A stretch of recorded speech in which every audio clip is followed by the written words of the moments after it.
শনিবার সকালে ময়মনসিংহের তারেক স্মৃতি অডিটোরিয়ামে মিলিত হন জুলাই আন্দোলনে শহীদদের পরিবারের সদস্যরা। তাদের হাতে তুলে দেয়া হয় অনুদানের চেক। এ সময় শহীদদের স্মৃতিচারণ করতে গিয়ে আবেগ আপ্লুত হয়ে পড়েন পরিবারের সদস্যরা। বিকালে 12টার দিকে মারা গেছে, রাত 9:30টার দিকে। একটা কথাও শুনতে পারি না। আমার বাচ্চাটা অনেক সুন্দর আছে, অনেক। আমার আর কেউ নাই, আর কেউ নাই। অনুষ্ঠানে বক্তব্য রাখেন জুলাই শহীদ স্মৃতি ফাউন্ডেশনের সাধারণ সম্পাদক সার্জিস আলম। বলেন, জুলাই আন্দোলনের স্পিরিট ধারণে ব্যর্থ হলে অস্তিত্ব টিকিয়ে রাখা যাবে না। ফ্যাসিবাদীরা ফিরে এলে জুলাই আগস্টের চেয়েও ভয়াবহ পরিস্থিতি তৈরি করবে বলেও হুঁশিয়ার করেন তিনি।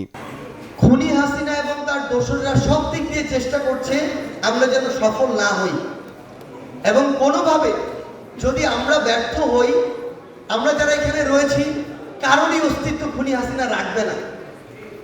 ওই 5ই আগস্টের আগে যেমন এমন অনেক শহীদ পরিবার রয়েছে ঠিকমতো দাফন করতে দেওয়া হয় নাই, বাড়িতে থাকতে দেওয়া হয় নাই, থানায় হয়রানি করা হয়েছে, আবার যদি খুনি হাসিনা দোসররা আসে একই কাজ করা হবে। পরে সাংবাদিকদের বিভিন্ন প্রশ্নের জবাব দেন সার্জিস। উঠে আসে ইসকন প্রসঙ্গ।